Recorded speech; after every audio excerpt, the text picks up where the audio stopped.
Oke, halo semuanya, selamat pagi, selamat selamat hari Jumat, teman-teman semuanya. By the way, terima kasih teman-teman yang udah datang di kegiatan hari ini, di kegiatannya Farm Family Lintau pada hari Jumat jam 10 pagi yang akan menjelaskan tentang bagaimana caranya belajar berkebun di rumah masing-masing ataupun di lingkungan sekitar. Nah, teman-teman aku udah terima kasih banget nih sama teman-teman yang udah meluangkan waktunya di pagi hari. Teman-teman masih di rumah, masih bersemangat dan beraktivitas di rumah dan tetap jaga kesehatan. Nah, aku mau menjelaskan sedikit nih tentang online community festival itu apa. Nah, online community festival merupakan sebuah rangkaian kegiatan happiness festival yang bertujuan untuk mengajak seluruh masyarakat dalam mengambil aksi sosial dan berbagi kebaikan secara online. Dan seluruh rangkaian kegiatan online community festival itu dibantu oleh campaign.com. Campaign.com adalah sebuah aplikasi social tracker yang dapat memotivasi masyarakat dan membentuk habit sosial untuk melakukan aksi sosial sehingga semua orang dapat menjadi change maker dalam membantu mengubah dunia menjadi lebih baik. Di dalam online community festival terdapat 31 komunitas sosial yang sudah membuat challenge di dalam sebuah aplikasi campaign for change. Dari 31 komunitas sosial tersebut dibagi menjadi 3 kategori isu sosial, mulai dari isu sosial, ekologikal, dan spiritual. Setiap kategori isu memiliki hadiah yang berbeda-beda yang bisa teman-teman dapatkan melalui aplikasi Campaign for Change dan dengan cara mengikuti semua challenge yang sudah tersedia di Happiness Festival di dalam aplikasi Campaign for Change. Pertama, ada kategori sosial yang terdiri dari 18 komunitas yang sudah berpartisipasi di online community festival. Salah satunya Family Farm Lintau. Nah, jika teman-teman sudah mengikuti 7 challenge di kategori sosial, teman-teman bisa mendapatkan GoPay sebesar Rp30.000. Nah, jika teman-teman sudah mengikuti semua challenge, nah teman-teman juga bisa mendapatkan hadiah mingguan sebesar GoPay Rp1 juta untuk 10 orang pemenang. Lalu yang kedua ada kategori ekologikal yang terdiri dari 6 komunitas yang sudah berpartisipasi di online community festival.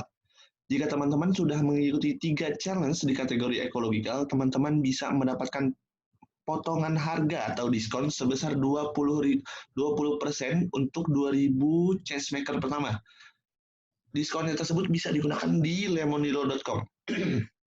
Nah, selain itu teman-teman juga bisa mendapatkan hadiah mingguannya dari Lemonilo, yaitu 1 hampers dari Lemonilo. Lumayan banget kan buat makan di rumah sama keluarga ataupun sama pasangan di rumah atau sama ibu, sama kakak, adik, bisa. Enak loh Lemonilo.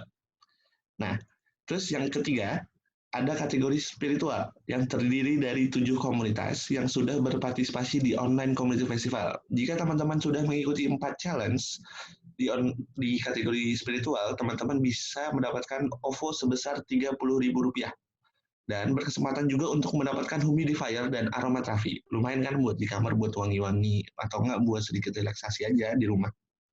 Nah, yang terakhir kita sudah menyediakan grand prize teman-teman dari kegiatan online community festival yang kita sudah jalankan bersama 31 komunitas. Nah, hadiahnya Grand Prize ini adalah liburan ke Bali untuk 2 orang. Nah, tapi liburan ini akan dilaksanakan setelah seluruh pandemi ini berakhir. Nah, teman-teman bisa mengikuti seluruh challenge tersebut melalui aplikasi Campaign for Change. Jika teman-teman sudah mengikuti 1 challenge, maka teman-teman sudah memberikan donasi sebesar Rp5.000 yang akan diberikan kepada komunitas yang berpartisipasi di online community festival. Dan jika teman-teman mengikuti 31 challenge yang sudah disediakan di dalam aplikasi Campaign for Change, teman-teman sudah memberikan donasi kepada seluruh komunitas sebesar Rp155.000. Caranya, teman-teman bisa mendownload aplikasi Campaign for Change yang berwarna hati biru di masing-masing handphonenya. Sudah tersedia di App Store maupun Play Store. Setelah download, teman-teman bisa melakukan sign in melalui menggunakan Google yang ada di dalam aplikasi untuk mempermudah langkah dalam proses pembuatan akun campaign apps. Setelah sign in, jangan lupa untuk setup profile dulu ya. Untuk tahapan terakhir, teman-teman bisa mencari bagian updates di dalam aplikasi Campaign for Change dan teman-teman bisa mencari 3 updates tersebut yang ada di layar teman-teman. Ada yang isu sosial, ekologikal, dan spiritual. Nah, teman-teman bisa ikutan challenge-nya langsung di masing-masing update tersebut. Di sosial udah ada 18 challenge, di ekologikal sudah ada 7, di spiritual sudah ada 6.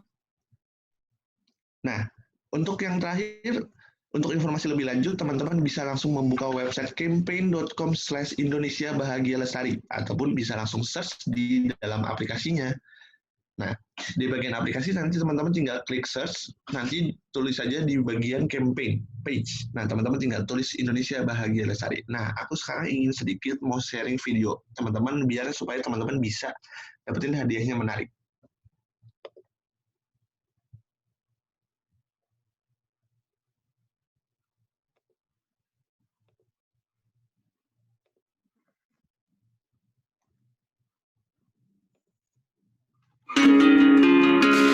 Di rumah aja gini, bosen gak sih nge-scroll sosmed gitu-gitu aja? Nah, daripada bosen, mending kamu berbuat baik. Buka dulu dong aplikasi Campaign for Change-nya. Nah, di bagian ini kamu bisa melihat berbagai tantangan kebaikan yang sedang berjalan di aplikasi Campaign. Di sini, kamu bisa nih ikutan yang namanya Online Community Festival. Yang ini loh. Kalau kamu lihat, bar ini menunjukkan sejauh mana progresmu dalam menyelesaikan challenge di Online Community Festival ini. Kamu bisa geser untuk melihat informasi penting yang terkait dengan challenge masing-masing. Nah, kalau kamu scroll, kamu bisa melihat deskripsi dari Online Community Festival yang bakal kamu ikutin. Bisa nih ikutan challenge yang ini. Udah? Mana lagi ya yang kita bisa ikutin? Ini deh. Jangan lupa ya dibaca deskripsi challenge-nya. Baca juga ya ketentuannya supaya aksi yang kamu ambil itu terverifikasi. Nah, kalau udah dibaca semua, pencet tombol accept. Kamu bisa ambil foto langsung dari aplikasinya atau kamu bisa pilih foto yang ada di galeri kamu. Kalau kali ini aku ambil foto langsung deh. Nah, kamu bisa ganti-ganti warna dari fotomu biar makin bagus.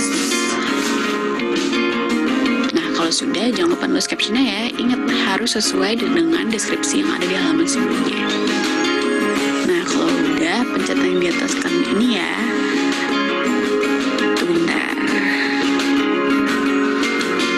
Kalau udah keluar teks ini berarti kamu sudah berhasil ikutan satu challenge. Lalu klik dan deh. Nah, setelah itu kamu bisa lihat teman-teman lain yang udah ikutan challenge tersebut. Nah, gimana? Gampang banget kan untuk berbuat baik di aplikasi Campaign for Change? Terima kasih teman-teman sudah datang ke event ini dan mendengarkan presentasi dari aku. Jangan lupa untuk ikutan challenge semuanya di Online Community Festival dan Happiness Festival di aplikasi Campaign for Change. Nah, jangan lupa untuk ikutan juga challenge-nya yang udah dibuat sama teman-teman family tahu juga di dalam aplikasi dah. Supaya teman-teman dapat hadiah yang menarik banget. Nah, sekarang aku kembalikan ke Atika. Terima kasih Atika. Enjoy the event semuanya. Ya, sama-sama Mas Gali. Terima kasih. Nah, jadi kalau challenge dari Family itu yang ada di aplikasi campaign.com ada belajar dari tanaman.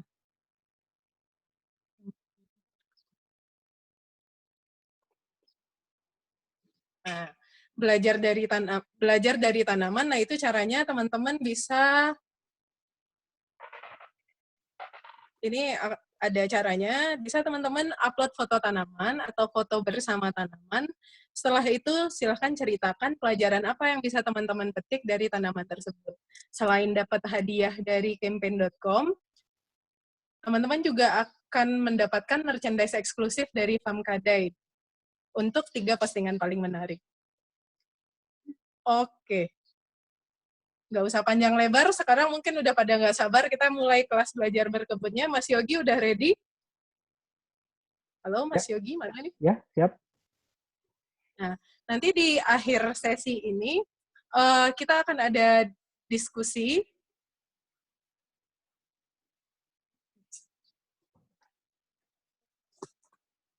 Sebentar.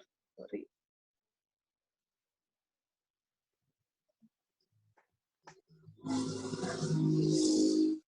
Nah, kita akan belajar apa aja sih hari ini?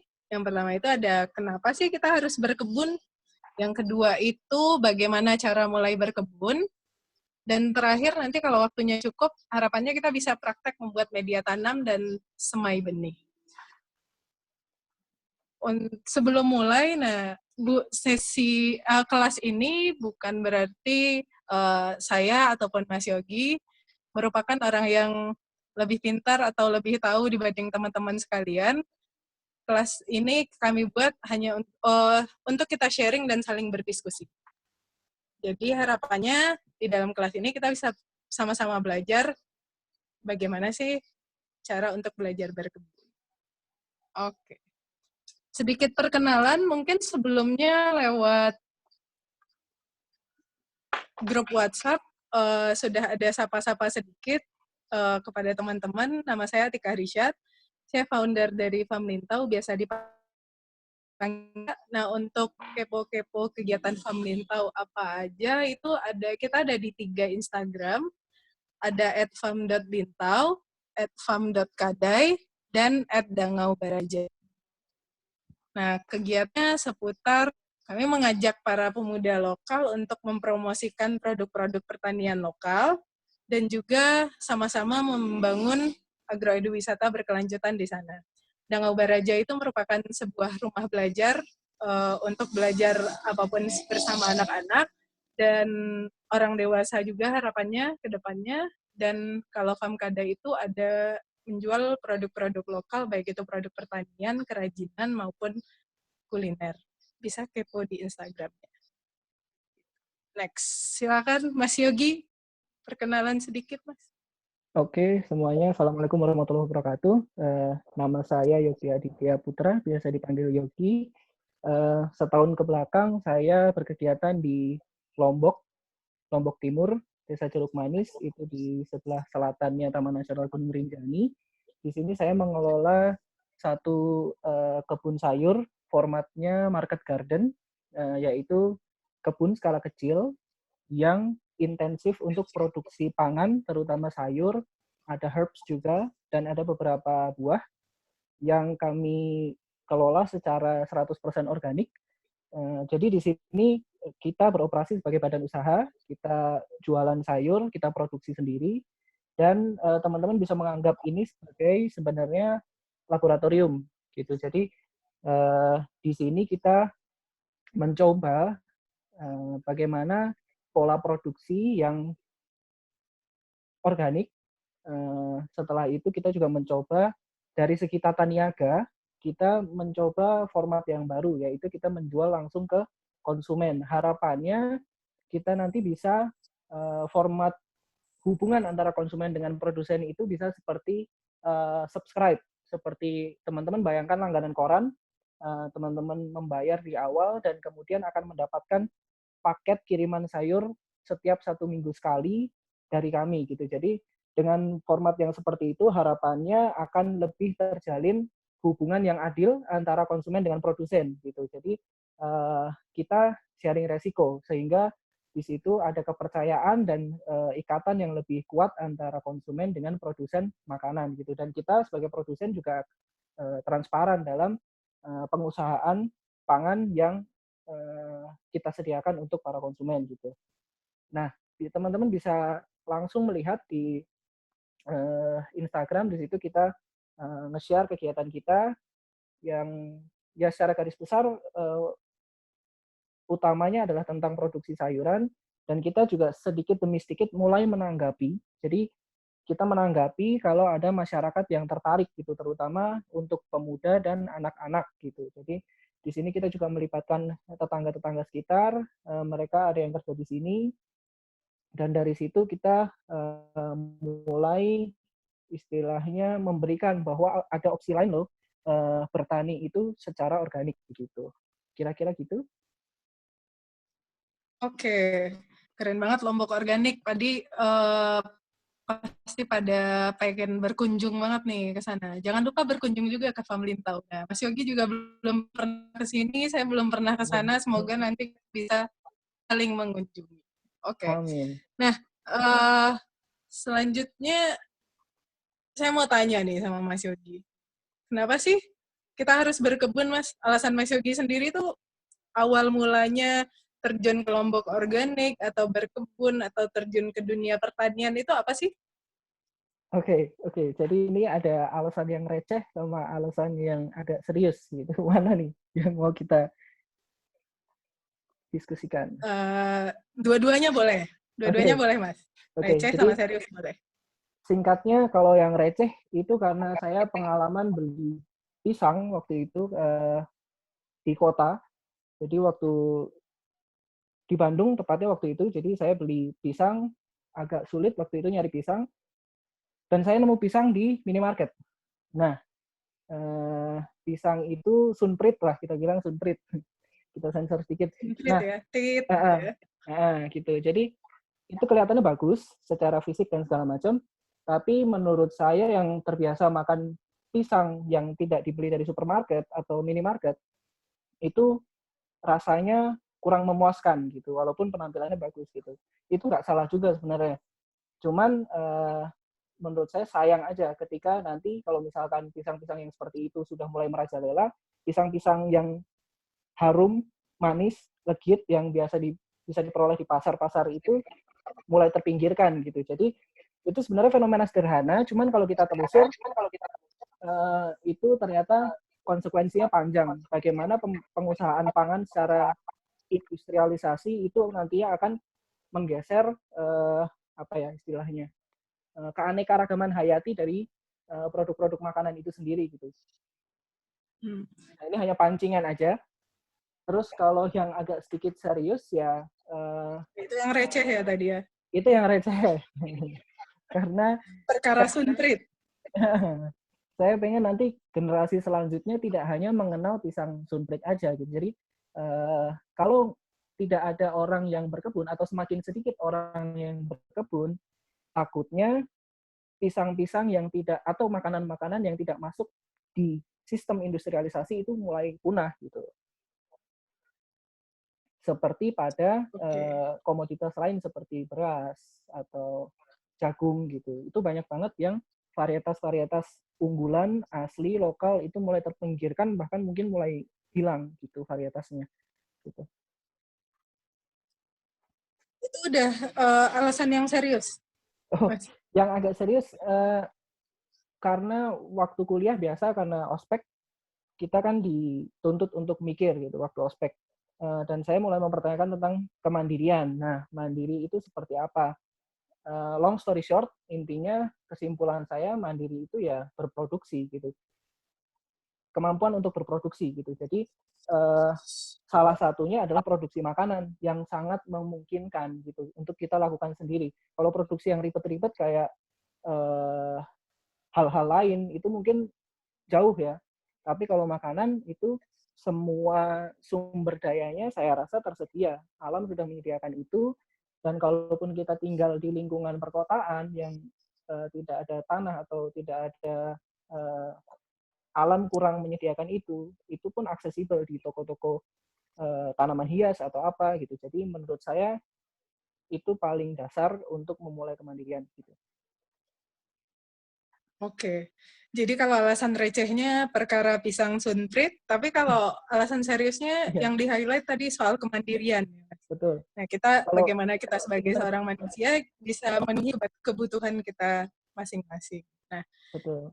Itu alasannya Mas Yogi kenapa harus berkebun. Nah, kita dengar juga kalau dari kita.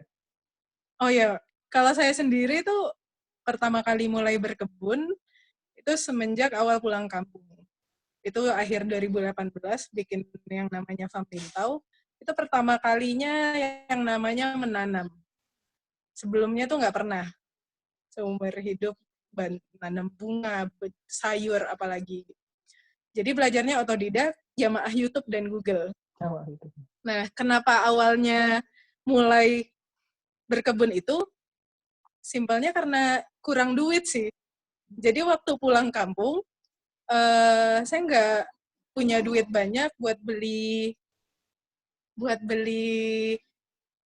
makanan terus-terusan, apalagi kebutuhan pangan ya kan sesimpel kita manusia butuh makan. Nah, Karena itu ya kenapa enggak kita coba tanam sendiri, nanti panen sendiri. Jadi balik lagi kayak Mas Yogi tadi, ada kemandirian. Meskipun sebenarnya alasan utamanya karena kurang duit. Gitu. Oke. Nah, biar nggak tegang-tegang banget, nah teman-teman di sini juga pasti punya alasan sendiri kenapa harus berkebun, kenapa ikut kelas belajar berkebun ini. Masing-masing kita punya alasan kenapa. Nah, sebelum kita merangkak lagi lebih jauh, kita mau main game dulu. Teman-teman bisa siapkan kertas, pulpen, ataupun notes di handphone juga boleh, kalau misalnya nggak memungkinkan. Kalau misalnya, ini kita unmute dulu.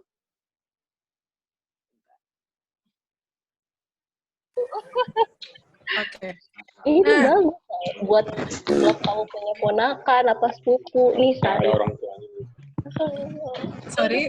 Kamu udah menghibur.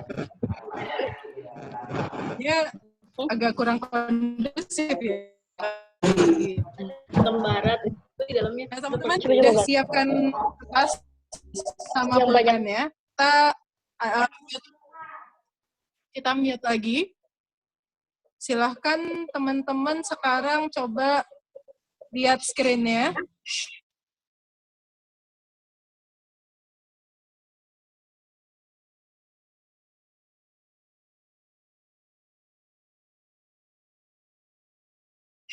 Baik itu brand gadget, fashion, fast food, ataupun otomotif, apapun itu, bebas. Yang penting nama brand. Tuliskan sebanyak-banyaknya, nanti akan ada kode dari saya atau Mas Yogi untuk stop menulis. Bisa dimulai dari sekarang.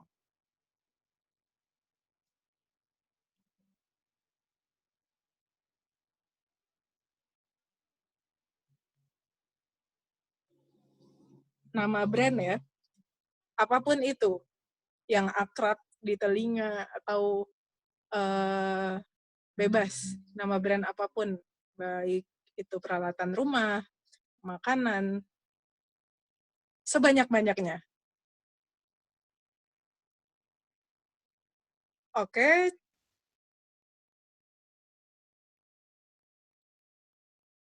Cukup? Oke, cukup. Waktunya habis. Stop menulis semuanya.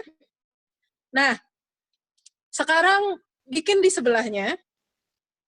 Yang kedua, sekarang dalam waktu yang sama, coba teman-teman lihat screen-nya lagi.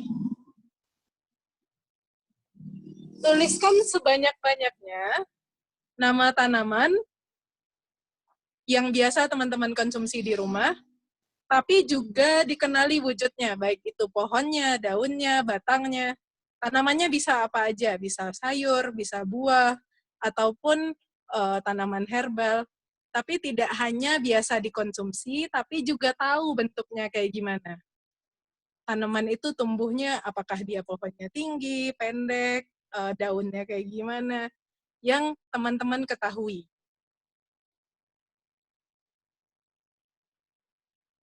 Biasa dikonsumsi dan diketahui wujudnya. Udah mulai nih ya? Waktu belum dipanen.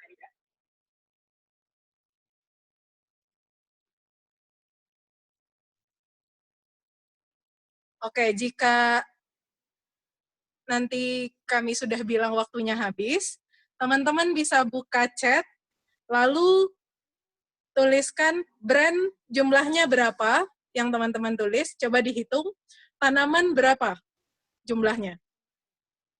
Silahkan tulis di chat. Brand berapa yang bisa berhasil teman-teman tulis, tanaman bisa berapa yang berhasil teman-teman tulis. Oke, udah habis Oke, waktunya habis. Silahkan tuliskan di chat.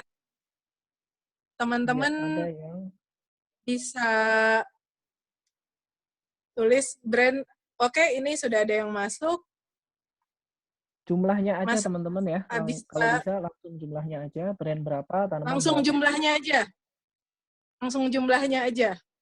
Ada ini dari Iya. Brand Iya, 12, oke. Tanaman 13, brand 9, tanaman 8, brand 5, tanaman 5, Oh, keren. Brand 12, tanaman 7. Ada yang brand 5, tanaman 10. Oke. Oke, 7. Di chat Zoom aja ya teman-teman, nggak usah di WhatsApp grup, nanti repot. Oke. Nah, Masih kita tunggu terus gimana nih respon Mas dari Yogi? Kita tunggu teman-teman terus yang nih lain. responnya. Masih ada waktu sebentar. Beragam ya. Beragam, ya. Ada yang brandnya lebih banyak, ada yang tanamannya lebih banyak, ada yang sama. Ya. Oke. Gimana Mas? Baru Ada yang 1, 2, raise hand. 3, 4, 5, 6, 7, 8, 9, 10, 11. Baru 20-an. Brand 8, tanaman 7.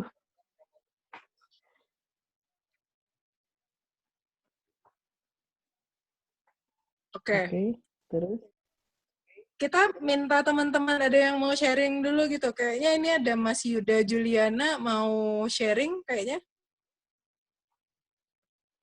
Atau gimana Mas? Mas Yogi. Oke, biar tunggu dulu. Mana teman-teman yang lain? Boleh dikirimkan hasilnya.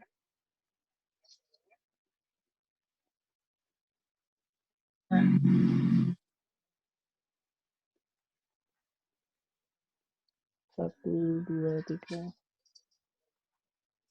4, 5, Udah ya 6, Mas? 7, 8. Kita nanti bisa tunggu sembari penjelasannya mungkin. Oke. Ya. Oke, screen-nya berarti bisa kita next. Ya. Oke. Nah.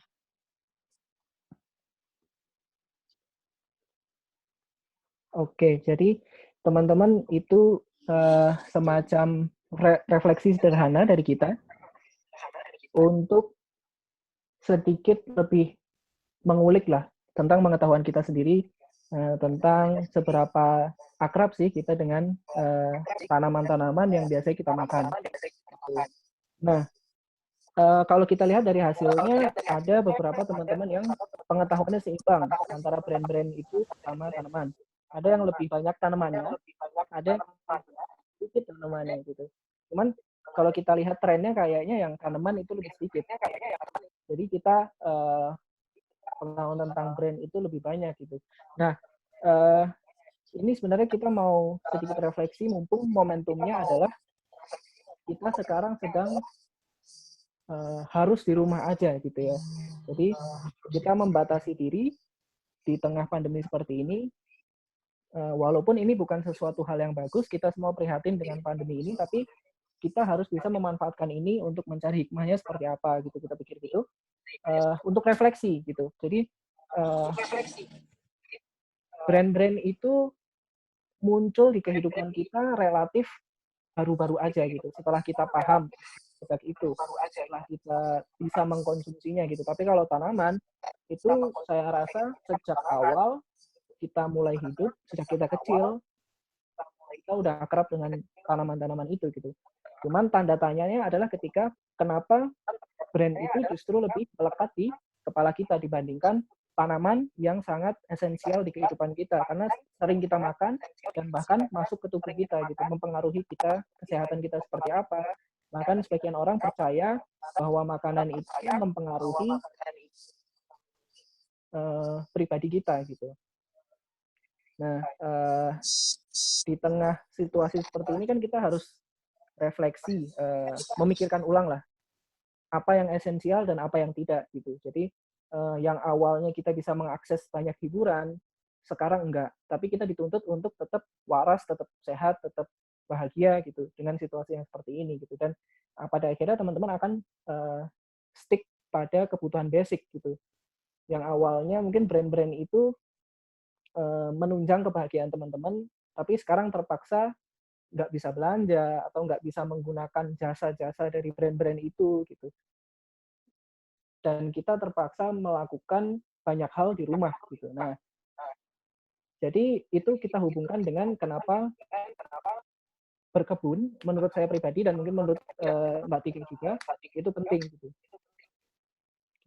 Jadi mendekatkan lagi kehidupan kita dengan apa yang sebenarnya esensial, yaitu makanan. Gitu. Oke. Nah, itu dari Mas Yogi. Ini ada juga quotes-nya ya, Mas? Kata Bapak Permakultur, Bill Mollison ya? Iya, betul. Jadi beliau adalah seorang pencetus konsep permaculture, tapi kita nggak akan membahasnya di sini, mungkin kesempatan lain. Sudah di-highlight yang warna merah, jadi itu menurut kita sangat relevan dan kita jadikan momentum ini untuk merefleksikan berdasarkan keadaan kita sekarang dan kita bisa berkaca juga dengan apa yang dibilang oleh Bill Mollison ini gitu. Soal gaya hidup konsumtif. Nah, mungkin itu bisa jadi bahan refleksi buat kita masing-masing ya, Mas, di kala pandemi ini ya, yang semoga segera berakhir. Nah, selain itu, ternyata kenapa harus berkebun itu bisa kita kaitkan lagi, ternyata punya manfaat yang banyak sih si berkebun ini. Salah satunya untuk kesehatan jiwa raga. Asik. Nah, kalau di kala pandemi ini tentunya penting gimana biar kita tetap sehat, baik itu di inside maupun outside gitu ya. Nah, ada katanya Masanobu Fukuoka, the ultimate goal of farming is not the growing of crops. Jadi bukan soal manen atau menumbuhkan sebuah tanaman aja, tapi juga tentang bagaimana keutuhan kita sebagai seorang manusia. Dari berkebun misalnya kita bisa berolahraga, jadi bisa sehat raga, dan juga ada yang bilang menurut penelitian, berkebun itu ternyata bisa juga mempengaruhi kesehatan jiwa, buat healing. Megang-megang tanah, melihat tanaman bertumbuh, itu katanya juga bisa buat healing. Nanti mungkin teman-teman yang sudah pernah mencoba, paham, dan teman-teman yang belum mencoba, mungkin nanti bisa merasakan manfaatnya sendiri. Oke, kita lanjut. Nah, karena tadi kenapa harus berkebun itu udah jadi bahan refleksi kita, dan ternyata berkebun juga manfaatnya banyak. Mungkin timbul pertanyaan dari beberapa teman-teman di sini, gimana sih cara memulai berkebun? Ya nggak, Mas Yogi? Nah, Mas Yogi ini mulai memperlihatkan Lombok Organik nih nurseries-nya, bisa teman-teman lihat di situ. Nah, gimana cara berkebun itu, kalau lihat di screen, menurut kami, sebelum kita mulai berkebun, kita bisa identifikasi terlebih dahulu jawaban dari 3 pertanyaan yang ada di slide ini. Yang pertama itu, kita punyanya apa sih? Nah, punya apa ini baik itu sumber daya alamnya maupun sumber daya manusianya. Ada yang punya lahannya luas, ada yang punya lahannya sempit, ada yang nggak punya lahan, cuma punya atap rumah misalnya, atau cuma punya jendela rumah. Terus, yang kedua itu siapa yang ngelola? Apakah kita sendiri, atau ada yang bantuin, atau kita mau jadikan itu sebuah perkebunan yang komersil? Nah, kita punya apa dulu? Kita identifikasi. Terus yang kedua, kita maunya apa sih? Mau nanam apa? Kan tanaman banyak, ada tanaman pangan, ada tanaman hias, ada herbal, macam-macam, dan itu kita bisa sesuaikan dengan kebutuhan dan kemampuan kita. Sesuaikan dengan lahan, dan sesuaikan dengan kita yang akan mengurusinya. Yang terakhir itu kita butuh apa aja untuk memenuhi kebutuhan dan kemauan kita tadi. Apakah itu media tanam, air, tempat menanam, pupuk kah, atau apa. Nah, itu kita bisa list satu persatu. Ini mungkin masih secara general, kebun itu sangat luas, jenis-jenis tanaman juga banyak macamnya, dan setiap orang keinginan untuk menanam apa dan berkebun apa itu juga pasti berbeda-beda. Iya, nah, boleh saya nambahin dikit? Silakan Mas Yogi. Ya. Ini teman-teman bisa melihat di layar yang saya share ya, berarti ya, ini kelihatan. untuk sedikit ngasih gambaran tentang salah satu tahap dalam berkebun. Kita sedang melihat area penyemaian benih ya, pembibitan di Lombok Organik. Gitu. Jadi untuk yang dibilang Mbak Tika tadi, ini salah satu contoh aja gitu. Nah, setelah kita identifikasi sumber daya apa yang kita punya, tentu saja kita padukan dengan apa yang kita mau supaya sesuai konteks gitu. Jadi berkebun itu menurut saya harus sesuai konteks dan harus kreatif gitu. Jadi kalau kita punya lahan yang sempit, kita harus ngelihat bahwa lahan itu yang tersedia atau ruang space itu nggak hanya ruang horizontal, tapi ada juga ruang vertikal gitu. Jadi kalau misalkan teman-teman punya lahan yang luas, tapi punya modal dan punya waktu, bisa mencoba sistem hidroponik gitu, atau menumbuhkan tanaman-tanaman yang merambat ke atas sehingga dia nggak terlalu makan tepat ke samping atau horizontal gitu kan. Jadi itu sangat-sangat membutuhkan kreativitas, mix and match apa yang kita punya, apa yang kita mau. Kalaupun teman-teman resource-nya terbatas, tinggal di perkotaan, saya yakin sumber dayanya itu banyak tersedia di toko-toko tanaman gitu. Ada pupuk kompos, bibit tanaman, dan segala macam itu saya rasa di mana-mana banyak lah gitu, bisa diakses gitu.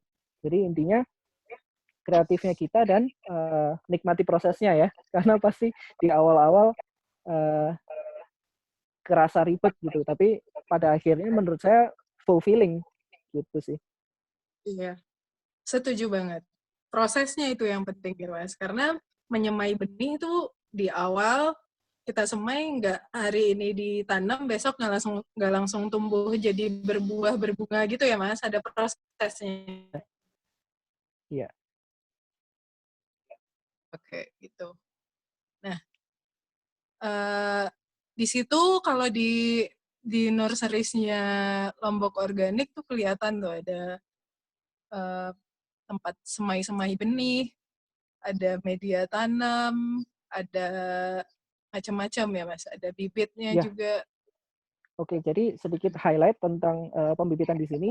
Kita makainya medianya atau kontainernya itu pot tray berbagai ukuran. Jadi tips juga untuk teman-teman berkebun itu harus banyak observasi. Jadi kebutuhan tanaman juga beda-beda ya. Gitu. Yeah. Dan apa yang bisa berjalan dengan baik di sini belum tentu bisa berjalan dengan baik di lingkungan teman-teman, karena apa istilahnya microclimate-nya atau cuacanya mungkin berbeda gitu. Dan sebaliknya, apa yang bagus di sana belum tentu bagus di sini gitu. Jadi kegiatan berkebun itu memang harus banyak-banyak observasi gitu. Jadi nggak bisa hafalan atau terlalu menganut orang di tempat lain gitu. Nah, kalau di sini pakai tray seperti ini, traynya berbagai ukuran, kita lihat berdasarkan ukuran si tanaman itu sendiri sama ukuran bijinya gitu. Jadi ini salah satu tips nih teman-teman. Kalau misalkan dia tumbuhnya ntar agak besar, nah ini selada nih contohnya. Kita taruh di tempat yang kotaknya agak besar karena dia tumbuhnya nanti dia melebar gitu. Jadi dia supaya nggak berebut saling menutupi sinar matahari. Nah ini yang kecil-kecil, misalkan parsley, dill, ini kita kasih tray yang kecil gitu. Gitu. Terus untuk campurannya kita bikin langsung per batch karena di sini dipakainya langsung banyak. Kita bikin per batch. Ini campurannya.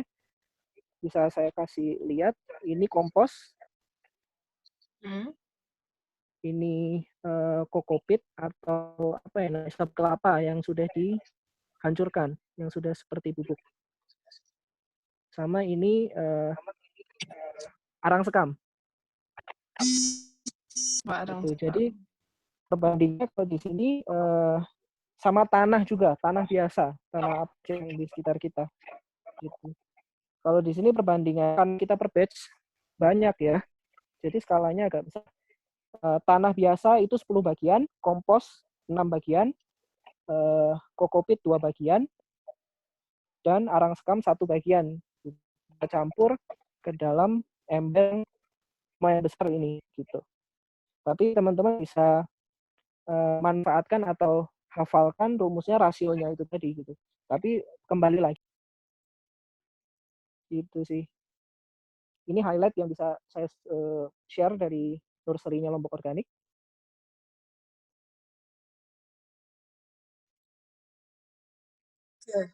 Nah, Mas Yogi udah nyinggung soal media tanam nih. Kalau di Lombok Organik tadi ada kompos, ada kokopit, ada macam-macam. Sebenarnya mungkin ada yang belum akrab nih Mas Yogi sama yang namanya media tanam. Media tanam itu apa sih? Oh ya betul. Intinya ruang untuk si benih. Nah, benih dan bibit itu mungkin teman-teman juga banyak bingung ya. Kalau benih itu adalah sinonimnya biji. Jadi dia yang belum tumbuh. Kalau bibit dia adalah tanaman bayi. Dia sudah hidup. Gitu. Nanti kita akan ada penjelasan juga tuh tentang benih dan bibit.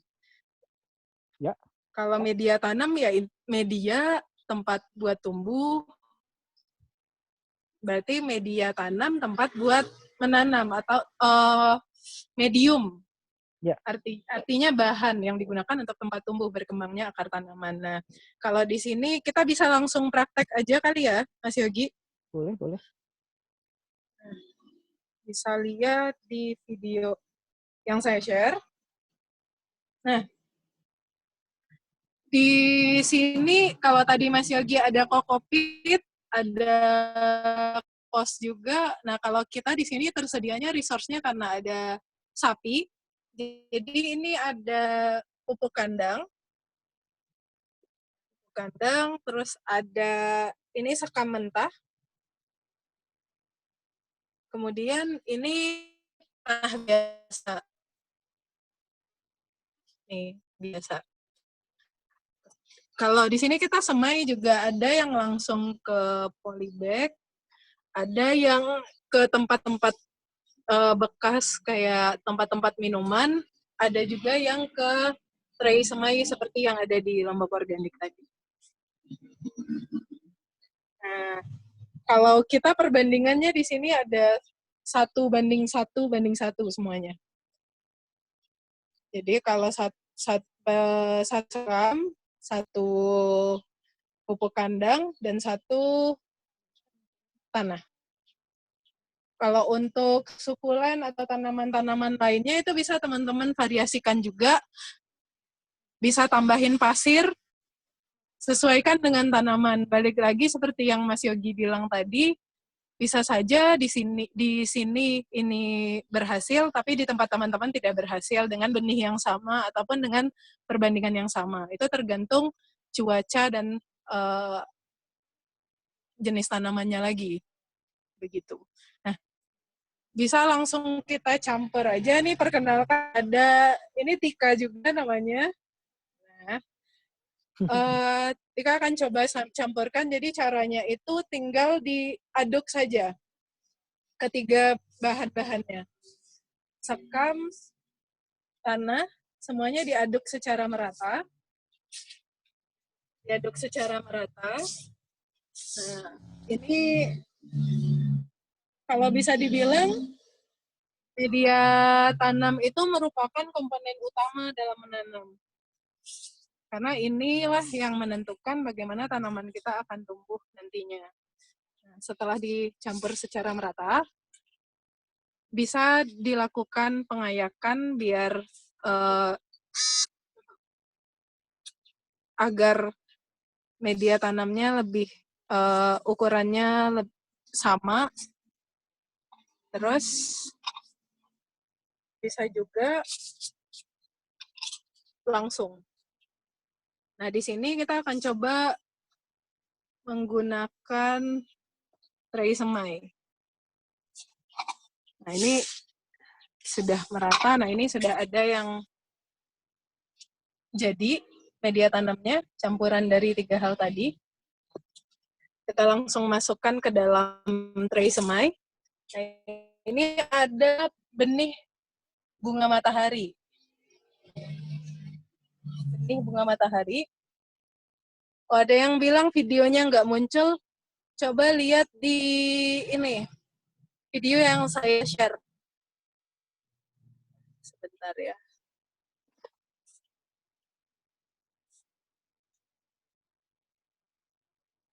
Ya, betul, dilihat di layarnya Atikah Rishad. Sudah oke, teman semua? Oke? Nah, kita akan coba tanam biji bunga matahari. Nah, biji bunga matahari ini di sini kan ada bagian yang bawah dan atasnya. Bagian bawah diarahkan ke bawah, jadi ini tanamnya juga sesuai seperti ini, berdiri. Masukkan ke dalam tray-nya. Oke. Terus ditancap, habis itu ditutup sedikit dengan media tanam di atasnya, tipis-tipis aja, nggak usah terlalu tebal. Nah, dalam satu tray semai ini, kita bisa tanam benih bunga matahari. Nah, biasanya tray semai ini hanya digunakan untuk benih-benih yang kecil seperti ini. Nah, tadi Mas Yogi ada bilang soal benih dan bibit. Nah, kalau benih itu merupakan biji-biji ini, belum menjadi anakan. Ini namanya benih. Sedangkan kalau bibit, itu udah jadi kayak gini. Ini ada bibit bunga telang. Semoga kelihatan di videonya. Nah, bibit bunga telang ini, oh bentar. Oh ya, ada saran masuk. Swap screen. Bentar. Dimatiin dulu aja kan share screen-nya. Iya, bentar. Kita matiin. Share.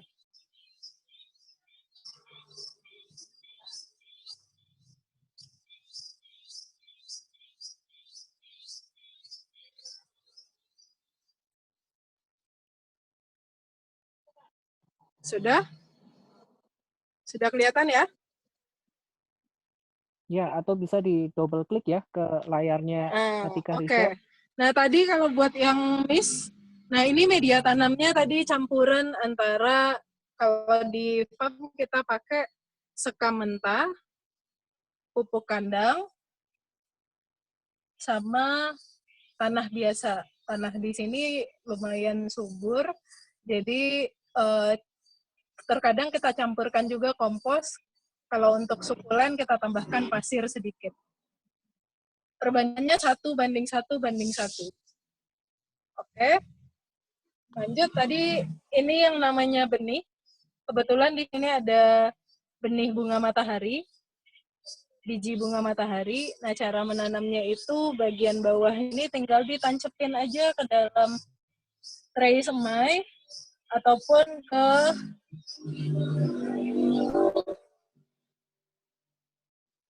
terus ditutup tipis-tipis, atau di tempat lain, tidak harus dengan tray semai. Wadah yang lain juga bisa. Yang tadi ini benih, sedangkan yang ini adalah bibit.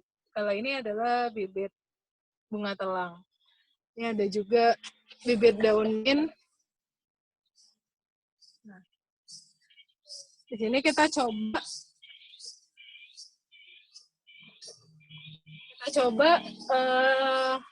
semai yang lain. Nah, kalau ini ada yang tahu ini apa? Bawang merah. Nah, bawang merah ini cara menanamnya tinggal ambil di dapur, terus dipotong bagian atasnya sedikit.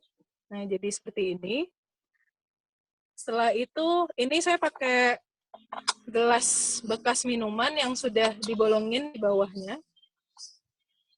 Kemudian kita masukkan media tanamnya.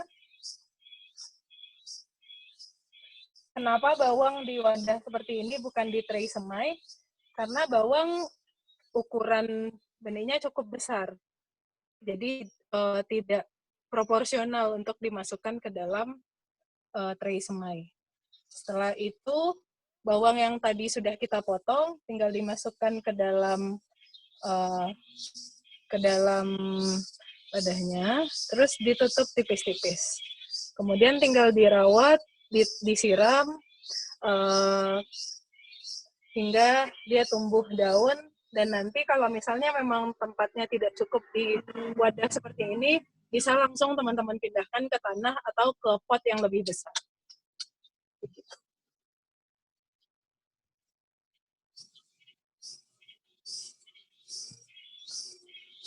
Mungkin Mas Yogi mau nambahin? Oke. Jadi intinya ini untuk memperbanyak tanaman ya. Ini ada yang tanya dulu nih, Kak Tika, posisi benih bawangnya gimana?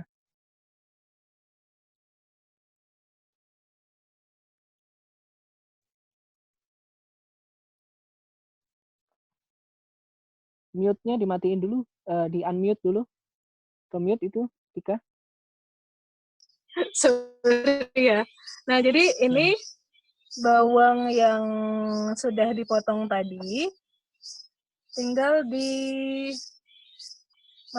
ke dalam dengan posisi yang bagian menghadap ke atas ya, yang ada disayat. akar-akarnya. Nah, yang disayat itu menghadap posisinya ke atas, terus kemudian ditutup sama media tanam. Udah, tinggal kayak gitu, terus dilihat perkembangannya. Begitu. Dan wadah tambahan lagi untuk wadah mempengaruhi. Jadi dengan wadah yang lebih besar juga tanaman itu akan mengikuti wadahnya juga. Ada yang tahu kayak bonsai itu dibikin di pot yang lebih kecil, sementara kalau dia di tanah langsung itu bisa lebih besar. Nah itu tanaman juga mengikuti wadahnya. Kalau misalnya bawang kita tanam di sini ya biasanya hasilnya akan kecil-kecil atau sedikit, jadi kadang cepat kering. Jadi kita juga harus peka sama tanaman itu.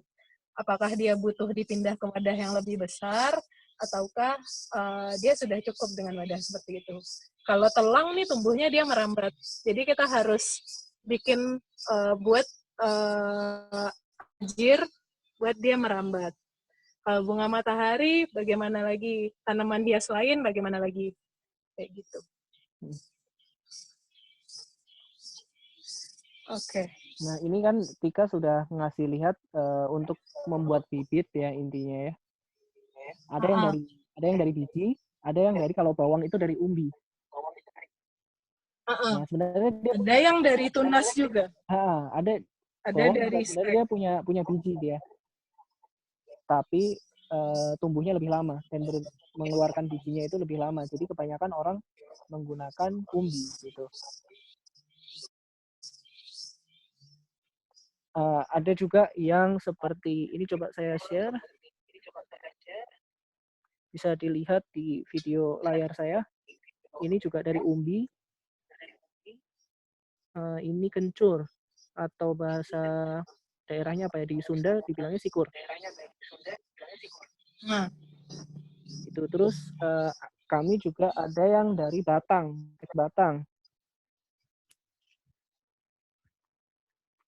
Ini tanaman murbei namanya.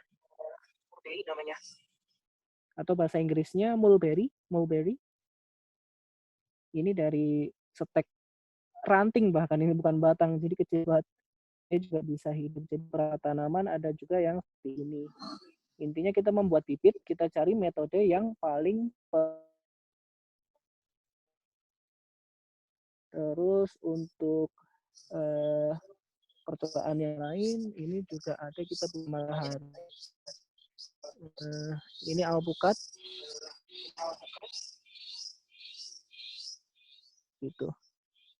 Nah, untuk sedikit trik tentang penggunaan pot tray,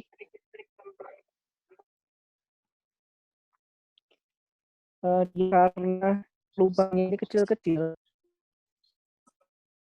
kadang tanah hitakan itu kayak di tengah gitu, dia nggak sampai dasar, sehingga di dasar ada rongga. Nah, jadi setelah mengisi tanah, saran saya kayak apa ya, digetok dulu sedikit kayak gini. Nah gitu, supaya tanah yang di atas itu dia turun. Kita pastikan benar-benar supaya ruangnya itu semua terisi. Karena kalau nggak terisi, menurut pengalaman kami biasanya germination rate-nya atau pengecambahannya kurang bagus. Misalkan kita semai 100, ternyata yang tumbuh cuma 50 gitu, atau yang berkecambah. Itu berpengaruh. Jadi ruang di dalam lubang ini harus terisi semua. Nggak perlu dipadatkan, yang penting terisi semua. Nggak ada rongganya gitu. Terus naruhnya juga berpengaruh. Dia lebih bagus ditaruh di tempat yang datar. Nanti ketika ada miring stick, biasanya itu mempengaruhi juga perkecambahannya kurang bagus juga. Jadi misalkan kita semai 100, yang tumbuh cuma 80. Ini ada yang nanya, Kak, murbeinya ditancepin aja ya? Iya, iya. Gitu. Iya. Nah, kita lanjut lagi. Nanti kayaknya teman-teman udah banyak yang mulai nanya-nanya nih ya, Mas Yogi. Nah, kita bisa masuk ke sesi diskusinya. Bentar. Nah, tadi ini tentang media tanam. Terus kita udah praktek juga membuat media tanam tadi. Betul. Kemudian tentang benih dan bibit tanaman. Semoga teman-teman di sini udah nggak bingung lagi tentang yang namanya bibit itu gimana, benih itu gimana. Terus kita juga sudah praktek tadi semai benih tanaman, ada bawang sama bunga matahari, sama tadi Mas Yogi juga udah nambahin, jelasin cara-cara perbanyakan tanaman itu ada macam-macam, ada yang dari tunas, ada yang dari umbi, ada yang dari stek batang, ranting, atau stek daun, macam-macam. Nah, siapapun, dimanapun itu bisa berkebun, asalkan banyak-banyak berdoa dan terus mencoba lagi dan lagi. Dan terus observasi ya. Ya, jangan lupa observasi. Kayak yang di awal tadi, di pertengahan tadi kita sampaikan, coba identifikasi dulu kita punyanya apa aja, terus maunya apa, dan kita butuh apa aja untuk memenuhi kemauan kita itu. Nah, oke. Selanjutnya saatnya diskusi. Nah, oh iya, buat teman-teman yang mungkin udah masuk waktu sholat Jumat, bisa live kalau memang mau melaksanakan kalau memang ada Jumatan. Kewajiban. Iya, yang ada Jumatan. Kemudian untuk teman-teman yang masih available, dan kita bisa lanjut diskusi. Nanti WhatsApp grupnya akan tetap ada juga untuk buat kita diskusi bareng-bareng. Oke, sekarang saya coba mute dulu. Nah, ini tadi saya sempat kasih tahu tentang kreatif menggunakan space kan. Ada enggak. Tidak.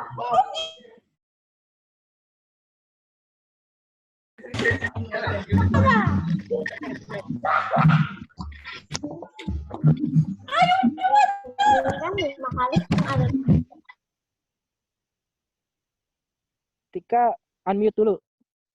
Punya kamu pribadi.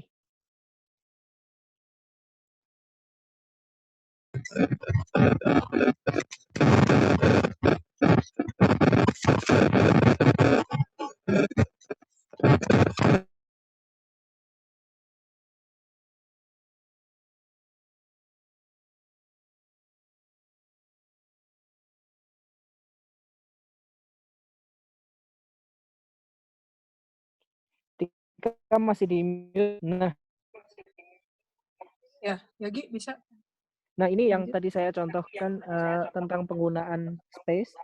Ini batang ini nih hidup juga nih dia nih. Ini kelihatan, nah ini sudah keluar benihnya, tunasnya. Ini pohon gamal. Nah, kita pakai sekalian untuk merambat telang gitu. Jadi kita memanfaatkan ruang gitu. Jadi kita dalam satu area segini kita ada 2 nih tanamannya gitu. Ini telang, ini gamal. Ini nanti juga akan hidup gamalnya, tapi baru keluar tunasnya kecil. Oke, gitu. Jadi bisa multifungsi gitu ya, Mas? Iya, betul. Oke. Nah, jika ini kayaknya udah ada yang nanya di chat. Boleh. Kalau yang mau nanya bisa unmute sendiri atau raise hand dulu. Karena ini udah di-allow buat unmute sendiri.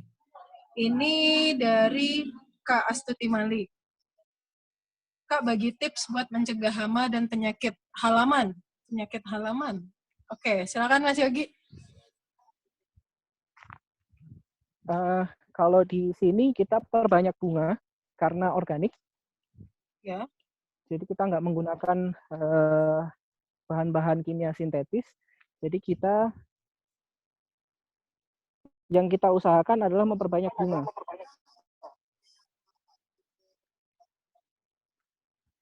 Jadi perbanyak gitu. bunga Jadi, ya.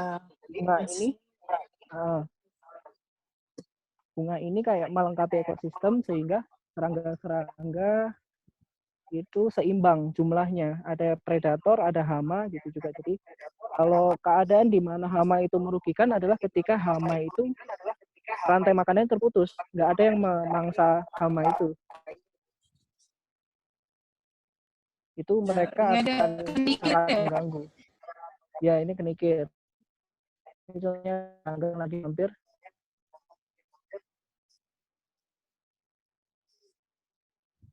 Nah, jadi dengan menyediakan banyak bunga, kita menyediakan ekosistem yang lengkap untuk semua organisme gitu. Sehingga tidak terjadi kayak ledakan populasi untuk hama aja gitu. Ya, kalau misalnya semua satu jenis gitu, sebenarnya kita malah mengundang hama lebih banyak, hama yang sama ya? Gitu ya? Betul. Ya. Jadi kalau ada bunga kayak jadi penyeimbangnya gitu. Jadi si hama, si serangga bisa main-main ke tempat bunga, nggak ganggu makanan kita. Gitu ya, Mas Yogi? Ya, dan mengundang juga karena dia ada predatornya kan, hama itu biasanya. Nah, predator itu juga akan tertarik dengan bunga. Gitu. Oke. Kak Astuti Malik bisa di-unmute kalau misalnya. Kalau masih ada yang mau ditanyain atau kurang jelas. Kalau enggak, kita bisa lanjut ke yang berikutnya.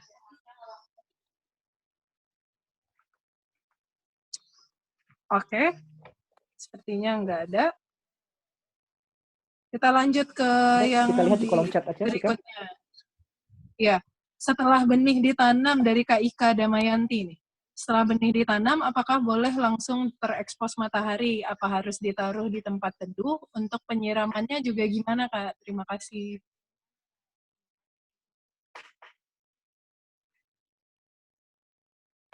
Gimana ya? Kalau yang saya praktekkan di sini,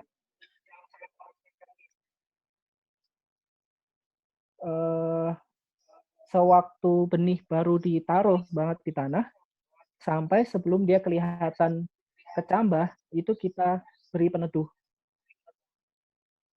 Jadi sebisa mungkin gelap. Nah, ketika sudah mulai kelihatan ada yang muncul dari dalam tanah, itu sesegera mungkin kita perkenalkan dengan sinar matahari. Gitu, karena salah satu kebutuhan yang paling mendesak untuk sebuah bibit itu adalah sinar matahari. Gitu. Jadi setelah dia keluar sesuatu dari dalam tanah lah, lihat kayak apa ya, dari bawah tanahnya itu ada sesuatu yang muncul ke permukaan gitu. Nah, terus untuk penyiraman, di sini penyiramannya beda-beda tergantung musim. Kalau sekarang musim hujan paling sehari sekali. Kalau kita kasih sehari 2 kali, itu kayak lumutan gitu permukaan atas tanahnya, dan itu kurang bagus. Kalau musim kering, musim kemarau, kita 2 kali bahkan sampai 3 kali. Jadi itu kembali lagi seperti yang saya bilang tadi, harus observasi. Gitu. Observasinya mungkin kita ini ya, kita masukkan sedikit jari kita, itu terasa masih lembab apa enggak. Gitu sih. Kalau pengalaman saya di sini. Jadi berarti di awal sebelum berkecambah itu kita coba teduh dulu, sama kayak anak bayi mungkin ya Mas Yogi. Jadi kayak di awal pelan-pelan kita kenalin sama yang namanya matahari, nanti pas dia udah mulai muncul, terus pelan-pelan dikenalin, baru nanti tergantung kebutuhan tanaman juga ya. Kadang ada yang dia sudah besar, dia tetap tidak bisa untuk full sun. Betul, Ya nggak betul. sih? Ya. Jadi tergantung tanamannya lagi. Kita bisa observasi lingkungan kita, cahaya mataharinya kita dapat matahari pagi kah, sore, atau dari mana arahnya. Terus juga tergantung tanaman yang kita tanam. Apakah dia tipe yang suka dengan teduh atau yang suka dengan dapat sinar matahari banyak gitu. Kalau untuk penyiraman gimana nih Mas? Penyiraman itu tadi kalau di musim hujan di sini 1 kali sehari. Kalau musim kemarau 2-3 kali sehari. Itu juga harus dicek berdasarkan kondisi tray-nya, tanahnya, apakah dia masih lembab apa enggak. Tapi harus kita pastikan kelembaban itu bukan hanya di permukaan ya, tapi kita coba masukin jari kita sedikit gitu, masih terasa lembab apa enggak. Jadi benar-benar harus peka ya Mas, kalau mau berkebun menanam tanaman itu benar-benar harus bisa dihafalkan ketika kita udah tahu polanya gitu. Iya, kalau udah terbiasa ya bisa karena biasa ya. Oke, kita lanjut lagi. Makasih Mbak Ika pertanyaannya. Nanti kalau mau ada respon lagi dari Kak Mita nih. Kak, observasi ngeceknya berapa lama? Di rumah saya banyak tanah merah. Waktu itu kasih pupuk plus sekam, nggak pakai perbandingan. Sekarang benih matahari nggak tumbuh-tumbuh, tapi kalau kangkung bayam udah mulai tumbuh. Gimana? Observasi ngeceknya berapa lama? Itu mungkin ada banyak faktor ya. Selain tanahnya, mungkin juga bijinya. Benihnya. Nah, untuk treatment benihnya itu sebenarnya rule of thumb-nya kita lihat dari bentuk. Kalau benihnya kecil, itu kemungkinan dia akan cepat membusuk. Jadi challenge-nya adalah bagaimana supaya benih ini mau berkecambah tanpa dia membusuk duluan. Misalkan kita taruhnya nggak terlalu dalam dan nggak terlalu lembab. Dan kita kasih media yang teksturnya lembut seperti pasir. Itu berlaku untuk misalkan wortel. Nah, kalau untuk bunga matahari dia kan keras. Dalam keadaan tertentu itu direndam air dulu. Bahkan untuk tanaman yang lebih keras dari itu, saya pernah coba namanya secang. Kalau di Jawa namanya secang. Itu bijinya sangat keras, saya rendam ke air panas mendidih. Jadi setelah kita rebus airnya, langsung kita masukkan, matikan kompornya, ditunggu semalam, itu baru mau berkecambah dia. Sebelum itu nggak mau berkecambah sama sekali. Gitu. Jadi ini observasi ngeceknya berapa lama, tergantung tempatnya. Gitu sih. Ya. Oke. Semoga menjawab, Mita. Ya. Terus dari Kak Daisy nih. Kak, ada pakai natural pestisida atau herbisida atau fungisida nggak? Kalau di Lombok organik gimana yuk? Di sini nggak pakai. Jadi istilahnya usahanya hanya dengan memperbanyak bunga. Oh ada, tapi sifatnya dia bukan natural pestisida atau herbisida atau fungisida, tapi mikroba. Jadi kita campurkan mikroba yang dipercaya dia itu jadi musuhnya penyakit atau jamur atau bakteri yang biasa jadi penyakit gitu. Oke. Sama di sini Namanya kita juga nggak pakai. Trichoderma. Apa namanya? Trichoderma. Trichoderma. Nah, nanti mungkin teman-teman bisa browsing atau tanya-tanya Mas Yogi lebih lanjut. Nah, oke, makasih Mbak Desi. Lanjut ke Mbak Husna. Pakai cacing tanah juga nggak?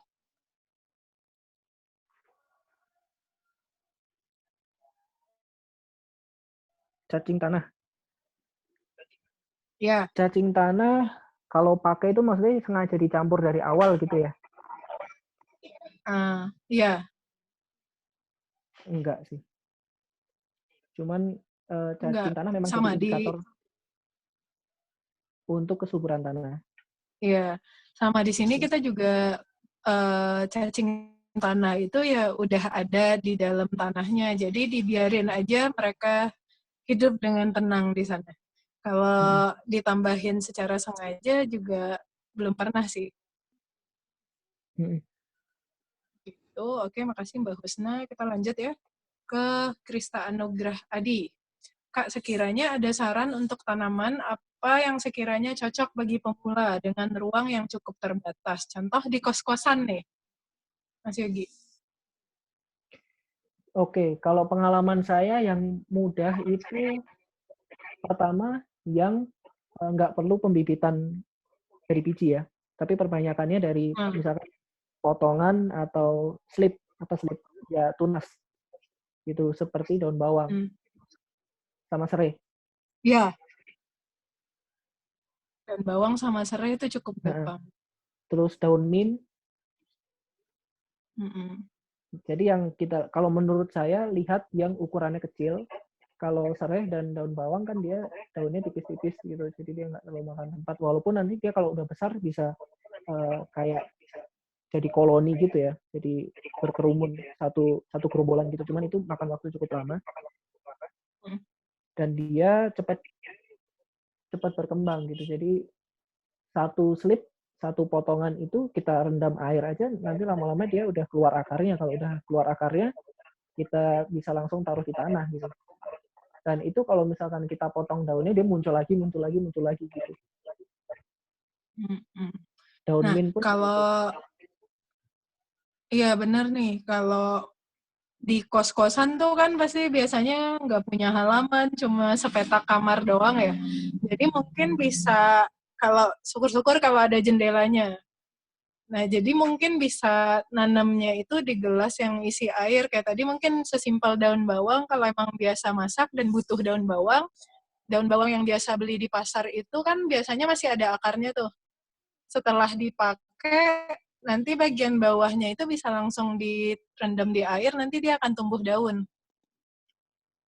Kalau ada tanah, bisa pakai pot-pot kecil, juga bisa ditaruh di dalam kamar. Mungkin sesekali dikeluarkan, ditaruh di depan gitu. Kalau di kos-kosan ada juga yang namanya microgreens. Nah, itu juga bisa untuk yang nggak punya lahan tapi bisa tetap panen sayur. Itu umurnya 2 minggu itu juga udah bisa panen. Bisa cari tutorialnya di YouTube banyak. Gitu. Ada lagi yuk mau ditambahin?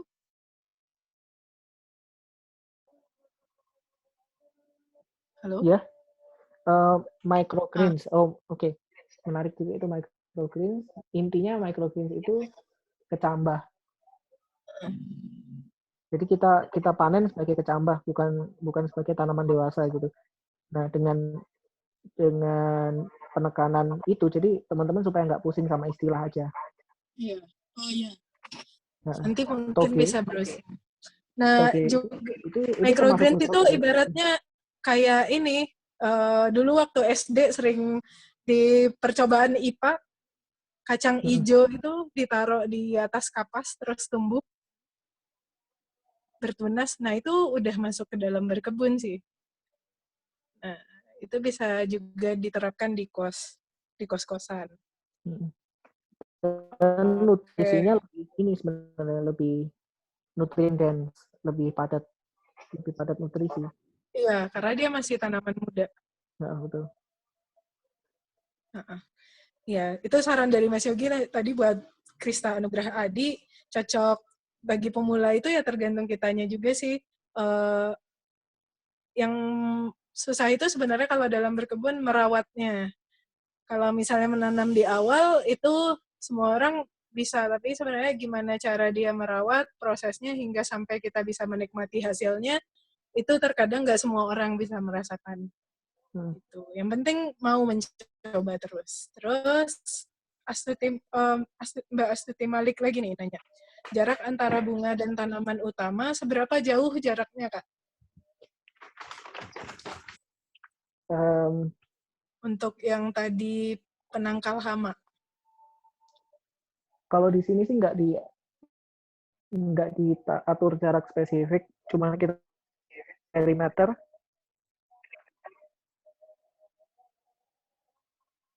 Cuman emang kalau dari pengalaman kita,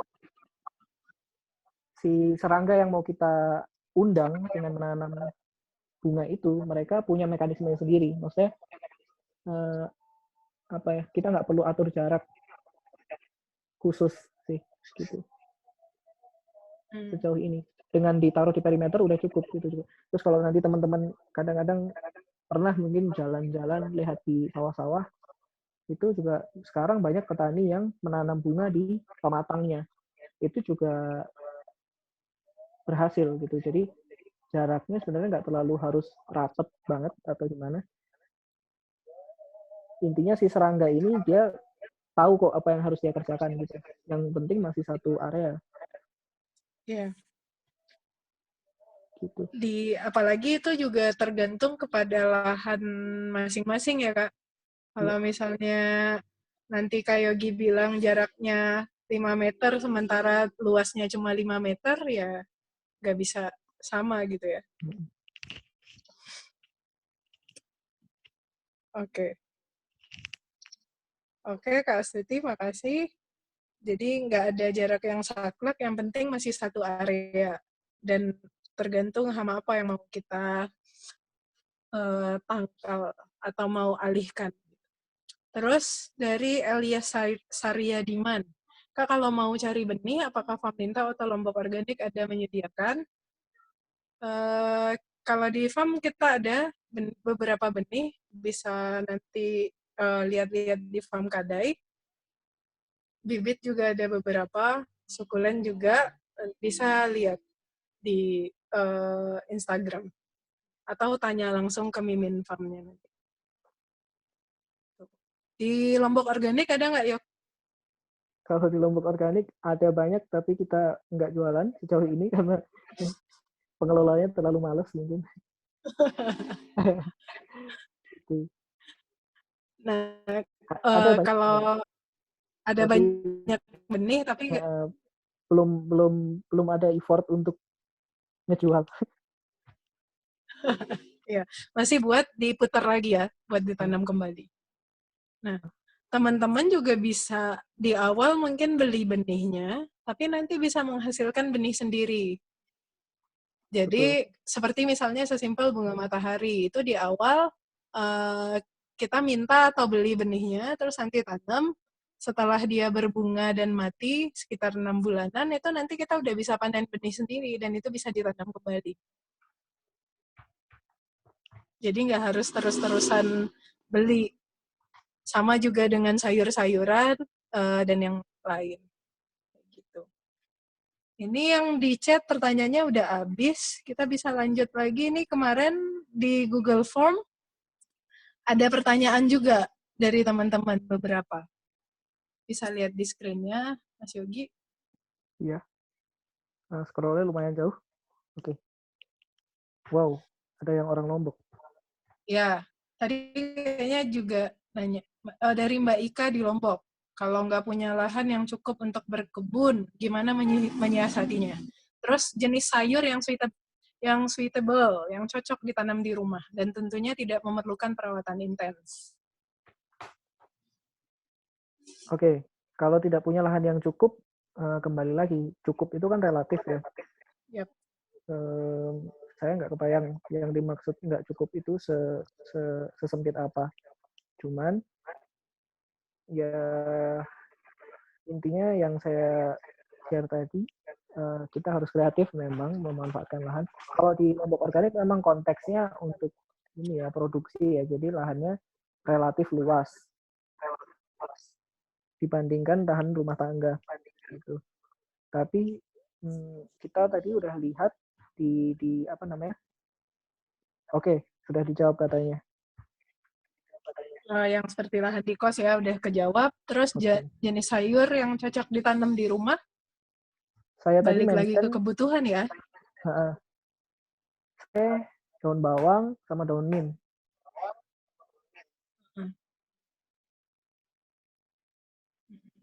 Atau kalau misalnya yang takut juga mencoba mulai dari benih awal gitu, bisa beli anakan juga. Jadi beli yang udah mulai tumbuh, terus nanti tinggal dirawat di kayak gitu. Terus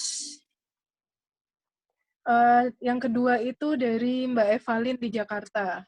Apakah kelas online ini akan rutin dilakukan dan bagaimana mengaksesnya? Nah, gimana nih Mas Yogi? Saya tim hore, jadi saya ngikut aja. Ngikut aja. Ya sebenarnya tujuan dibuat WhatsApp group itu juga biar kita bisa berdiskusi lebih lanjut. Itu tergantung kepada teman-teman di sini juga. Apakah ingin dilanjutkan, nanti akan kita coba fasilitasi mungkin dengan teman-teman yang lain. Mana tahu ada teman-teman lain di sini yang juga sudah lebih berpengalaman. Nanti bisa kita sharing bareng-bareng juga. Karena masih ada WhatsApp grupnya, nanti kita bisa lanjutkan sharing-sharing atau diskusi di sana. Gimana cara mengaksesnya tergantung kesepakatan kita juga lagi nanti kapan dan akan seperti apa nanti kita akan lanjutkan ya. Oke ya, lanjut. Yang ketiga itu dari Mbak Dela Agustina di Bogor. Bagaimana cara berkebun jika di rumah tidak memiliki tanah yang sama, pertanyaannya. Mungkin sudah terjawab ya. Oke, terus dari Muhammad Yunus di Kendari. Ingin belajar pertanian organik serta cara merawat kaktus. Yuk. Oke, ingin belajar pertanian organik. Oke, organik seperti yang di sini, jadi gimana ya, itu prosesnya kan panjang. Tapi yang jelas ada beberapa prinsip. Pertama, kalau organik itu prinsipnya yang kita kasih makan adalah ekosistemnya, tanahnya, bukan ke tanamannya langsung gitu. Kalau kita memberi pupuk sintetis kimia, itu sebenarnya kita sedang melakukan pemberian makanan atau nutrisi langsung ke tanamannya. Tapi ekosistemnya tanahnya itu malah justru dirugikan gitu. Nah, kalau pertanian organik, disclaimer-nya dari saya dulu, itu sebenarnya memang lebih repot di awal-awal. Gitu, karena default-nya ekosistem kita sekarang bisa dibilang sakit. Jadi untuk menyembuhkan itu butuh effort dan butuh waktu. Tapi ketika dia sudah kembali normal, semua ekosistem elemen-elemennya berfungsi, itu seharusnya bisa lebih murah, mudah, dan hemat tenaga. Lebih sederhana gitu. Karena elemen-elemen dalam ekosistem itu akan saling merawat satu sama lain. Kalau untuk kaktus, saya belum pernah. Mungkin Tika pernah. Kalau kaktus, kayak tadi waktu ngejelasin soal media tanam, kalau di sini kita ada sukulen sama kaktus. Nah, beda media tanamnya itu ditambahin pasir sedikit sih. Terus juga penyiramannya itu berbeda, cahaya mataharinya juga berbeda. Nah, itu bisa balik lagi kayak observasi lagi. Kadang jenis-jenis kaktus atau sukulen itu berbeda-beda juga masing-masing, sama seperti tanaman-tanaman lainnya. Jadi bisa trial error juga sih. Selama ini juga kita di sini suka ada yang busuk, ada yang mati juga beberapa. Jadi terus mencoba aja. Gitu sih. Setuju banget tadi soal yang pertanian organik. Di awal memang ribet, tapi lama-kelamaan itu menguntungkan buat semuanya sih. Buat kitanya juga mengurangi kos. Selain itu juga buat si alamnya tadi. Tanahnya itu makin bagus. Pengalaman kalau di sini ada sawah yang dulu itu konvensional.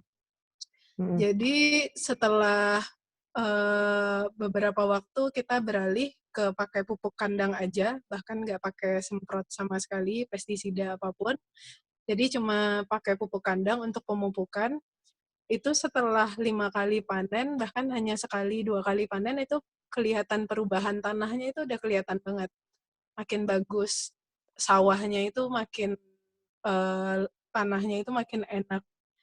Enak gimana ya bahasanya tuh, pokoknya makin bagus, makin subur tanahnya, dan benih bulir-bulir padinya juga makin besar-besar.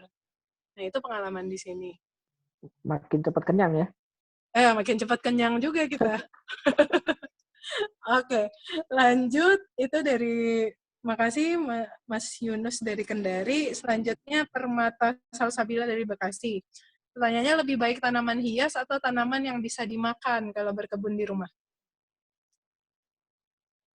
Tergantung orientasi masing-masing ya. Iya. Baiknya satu orang mungkin tidak sama dengan baiknya orang lain. Jadi fulfillingnya mau nyari apa, estetika atau kepuasan yang lain. Kalau menurut saya sendiri, lebih baik sesuatu yang bisa kita konsumsi. Betul. Sehingga kita bisa kayak apa ya, dapat feeling reward-nya gitu. Kita merawat itu tanaman, terus bisa kita konsumsi, itu salah satu manfaat yang tadi kita bahas di awal, yang untuk apa namanya, jiwa dan raga ya. Iya, kesehatan jiwa dan raga. Itu kalau menurut saya pribadi. Ya, sama sih, setuju. Tapi bukan berarti tanaman hias itu tidak baik. Betul. Jadi, tanaman apapun itu pasti juga bisa memberikan kita pelajaran atau memberikan kepuasan masing-masing bagi kita yang menanam atau merawatnya. Kalau di-prefer apakah hias atau yang bisa dimakan, bagusnya yang bisa dimakan dan juga bisa menyejukkan mata, ya nggak sih? Dia enak dipandang, terus tapi juga bisa dimakan. Nah, itu juga banyak tanaman-tanaman yang seperti itu. Bisa dicari-cari tahu lagi butuhnya apa, maunya apa, dan tersedianya apa. Gitu mungkin sih. bisa dicoba dengan ikut challenge tadi ya. Kalau dia foto tanaman hias sama foto tanaman yang bisa dimakan, kira-kira mana yang menang gitu? Oke, bisa. Terakhir ini, makasih tadi Mbak Permata Salsabila dari Bekasi, pertanyaannya menarik. Terus dari Mbak Utami di Tangerang Selatan, lagi social distancing, gimana caranya berkebun di rumah? Gimana nih? Yuk.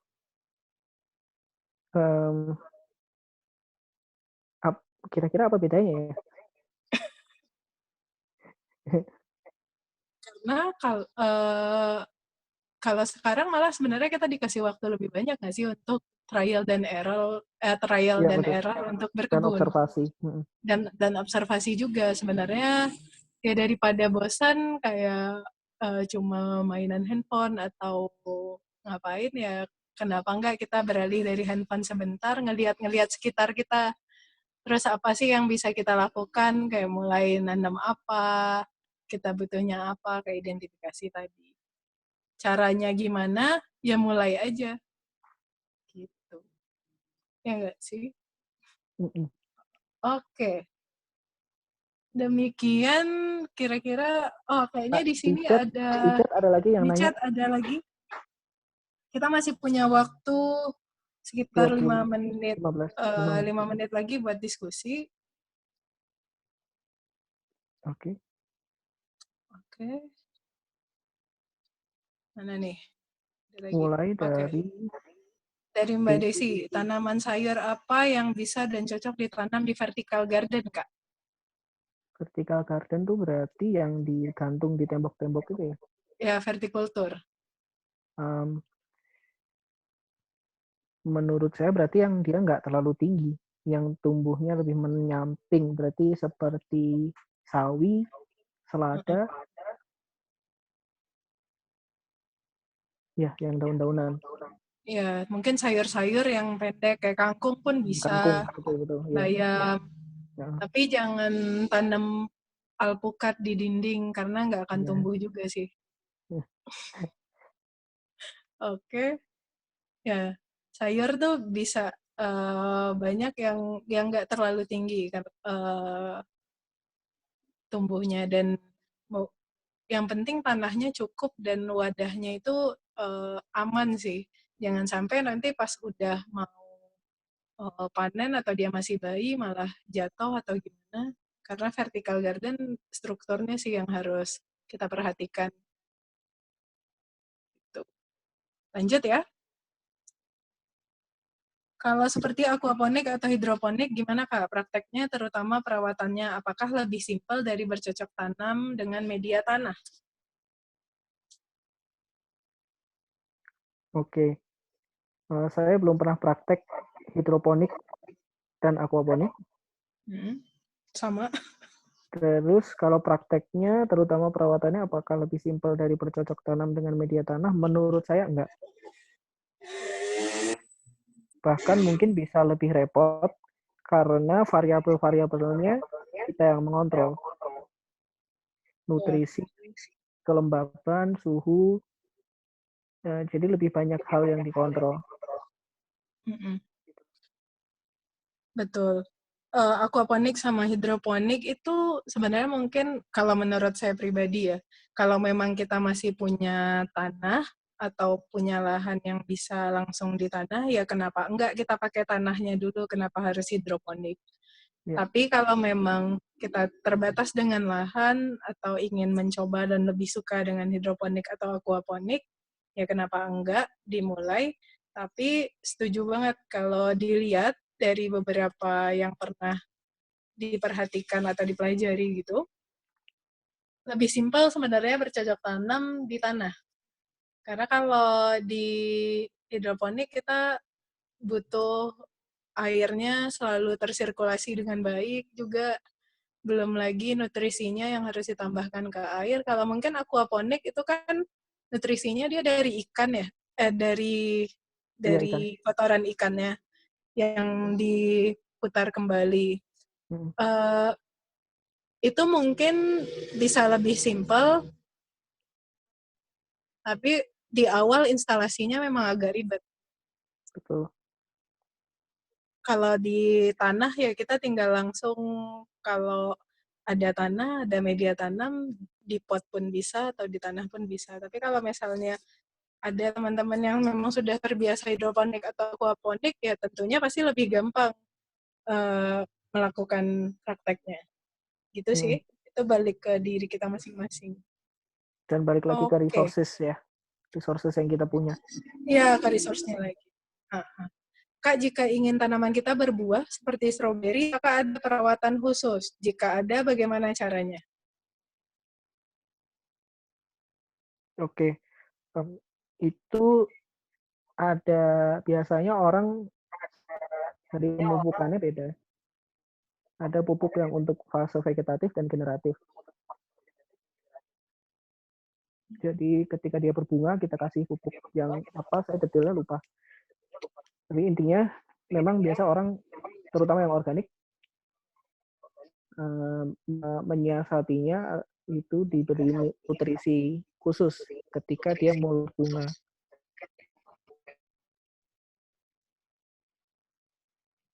Jadi pupuk pun atau nutrisi itu apa ya, istilahnya ada fase-fasenya juga. Cuman mungkin itu terlalu juga masuk teknis.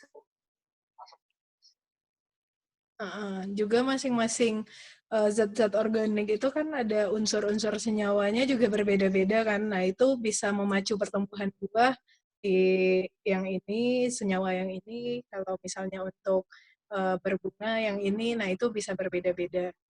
Nah, nanti bisa lebih lanjut mungkin pembahasannya. Tapi kalau misalnya Cara lain tuh juga ada kayak pruning gitu, Iya, ya betul enggak sih? dipangkas. Dipangkas-pangkas. Jadi Betul. sesimpel kayak biar dia tidak menambah daun terus-menerus, jadi kita pangkas. Jadi dia fokus untuk pertumbuhan buahnya. Kayak gitu. Makasih Kak Taskia. Terus ada Kak Utomo Embun. Bagaimana strategi mendorong mengajak keluarga, teman, tetangga mau berkebun di rumah? Gimana nih Mas Yogi? Farm Biar dulu. ngajakin orang. Konteksnya farm Hah? dulu nih, kayaknya lebih masuk nih farm. Oke. Kalau di saya sendiri atau di farm sendiri, gimana cara ngajaknya? Kita dulu yang ngasih contoh.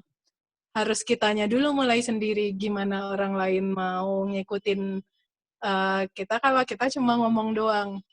Jadi ya kita harus coba sendiri dulu biar bisa juga diikutin sama orang lain kayak gitu. Biasanya kalau apalagi kalau udah berhasil, itu akan lebih mudah nanti buat ngajakin orang-orang atau teman-teman di sekitar kita. Gitu sih. Dan menurut saya pemilihan tanaman apa itu juga penting. Jadi pilih yang paling akrab dengan si seseorang yang pengen diajak ini. Gitu. Ya. Dan yang mungkin bisa menyasar ke tanaman apa yang mereka paling butuh atau paling suka. Ya, paling familiar. Jadi paling familiar. Jadi misalnya si ibu kita nih, orang tua di rumah misalnya. Biasa tuh beli daun bawang sama seledrinya beli terus. Nah, tapi karena kita udah nanam tinggal petik, wah enak ya, tinggal petik di dapur, nggak harus beli, lumayan ngehemat Rp500 atau Rp1.000, Rp2.000 gitu kan. Nah, jadi lama-kelamaan mereka juga akan ngelihat, wah ternyata enak juga dengan berkebun, bisa petik sendiri, kita bisa menghemat pengeluaran. Gitu. Saya pengalaman di rumah dengan serai sama kelor. Nah, awalnya orang tua saya, ibu saya sukanya tanaman hias. Terus saya bawakan serai dan kelor. Jadi ya pintar-pintar kita menyasar ya. Jadi saya perkirakan ibu saya bakal ini nih konsumsi serai sama kelor. Ternyata benar. Apalagi sekarang di masa wabah seperti ini banyak orang yang mengkampanyekan tentang serai dan kelor. Ternyata beliau jadi semangat gitu. Iya betul. Kayak gitu. Ya balik lagi sebenarnya strateginya ke kitanya dan siapa orang yang mau diajaknya kayak gitu. Terus kita lanjut, makasih Kak Utomo. Pertanyaannya ada Ayah Sudiro nih. Kak, saya mau info tentang perawatan sukulen dong. Saya pakai media tanam tanah banding sekam 1:1. Sukulen saya beberapa yang daunnya mulai patah. Kira-kira saya kelirunya di mana ya? Balik lagi kayak tadi ada disinggung juga. Kita di sini juga sukulen berapa ada yang masuk, ada yang mati. Ternyata terkadang media tanam itu nggak one fits for all gitu loh. Jadi ada si sukulen atau kaktus yang ini cocoknya dengan media tanam yang lebih banyak pasir, ada yang lebih banyak sekam. Nah itu trial error lagi. Jadi mungkin nutrisinya kurang dan juga kelembapannya. Karena dia kaktus dan sukulen itu tidak terlalu suka lembab dan banyak air, jadi kita bisa akalin dengan penyiramannya di jadwal mungkin atau balik lagi ke taruh si sukulen tanamannya ini indoor kah, outdoor kah, di tempat yang terkena matahari banyak kah atau sedikit. Nah itu coba diobservasi lagi. Gitu sih. Ada tambahannya? Sukulen ya, nggak terlalu ngerti aku. Oke. Good. Ini kita 15 menit lagi akan selesai. Nah, terakhir nih ada dari Awit. Saya sedang semai benih pokcoy sudah 2 minggu. Untuk tanaman sayuran sebaiknya full sun atau dilindungi paranet, Kak? Ini kalau paranet kan berarti apa di lahan terbuka ya. Kalau di sini pengamatan saya lihat sayur-sayur yang daun-daun itu memang dia preferensinya matahari pagi. Jadi penyinarannya paling nggak sampai 6 jam lah. dalam satu hari. 3-4 jam aja sampai 10. Matahari itu yang dia suka. Kalau di sini kan tempatnya lapang terbuka ya, jadi kita pakai paranet. Tapi kalau misalkan di rumah, kita kan bisa mainan memindah lokasi gitu. Jadi sebelum pakai paranet, mungkin bisa ditaruh di tempat-tempat yang kita identifikasi dia hanya kena matahari pagi gitu.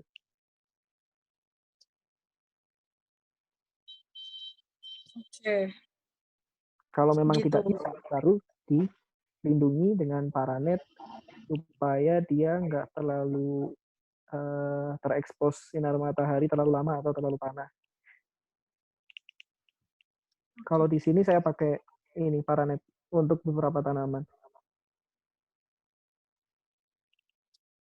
Gitu ya, dari buat Mas Awit. Oke. Terus masih ada yang mau bertanya lagi? Sepertinya cukup. Kalau mau ada yang mau nanya lagi bisa nanti di grup WhatsApp atau chat personal ke Mas Yogi atau ke saya. Nah,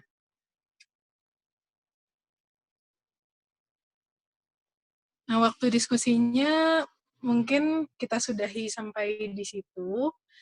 Nah, terima kasih banyak buat teman-teman yang udah mau mendengarkan dari awal hingga akhir dengan seksama.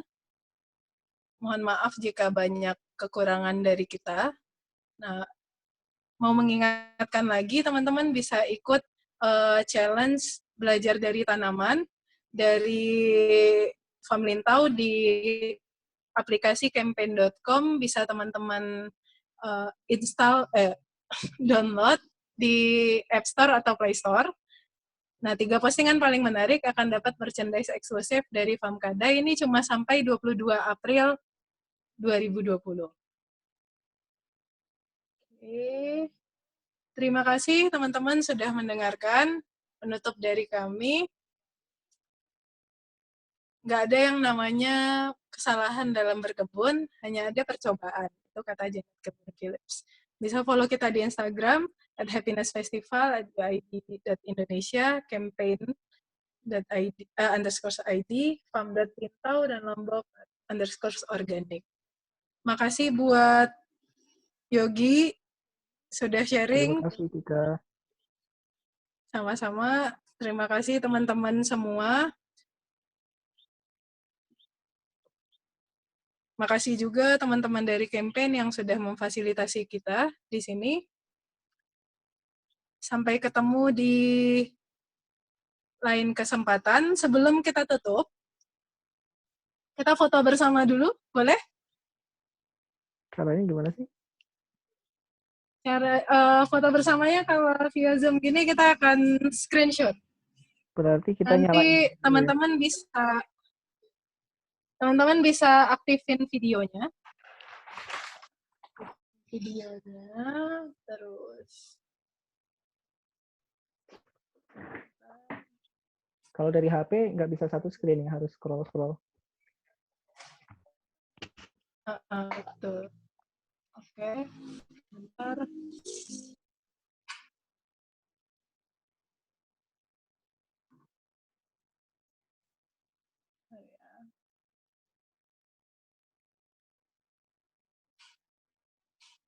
Oke. Liatin wajah-wajah imutnya. Muka-mukanya mana? Oke, bentar. Aku unmute dulu semua.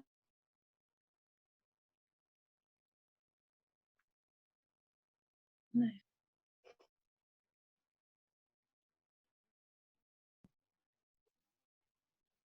Oke. Teman-teman bisa say hello sambil pasang gayanya.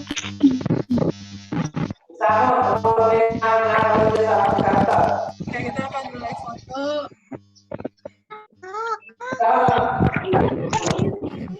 Dalam hitungan 1, 2, kayaknya masih ada yang belum stabil. Oke. 1, 2, udah siap semua ya? Oke. Ciska Campur. Oke. Mau sekali lagi?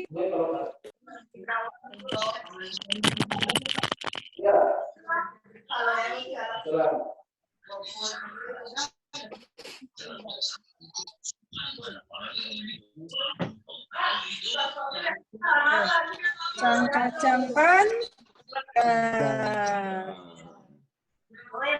Oke, terima kasih teman-teman. Sampai jumpa di kesempatan berikutnya. Terima kasih sudah join kelas belajar bahasa Indonesia.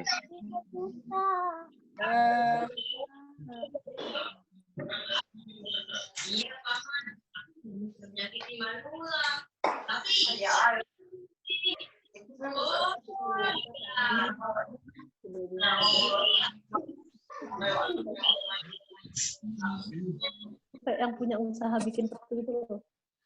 Jadi apa namanya? Sehari omsetnya 16 juta.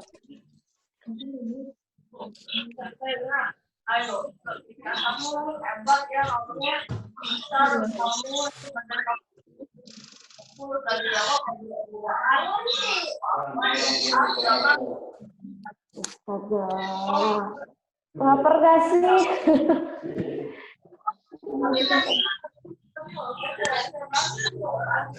Sudah bisa kamar mandi pada?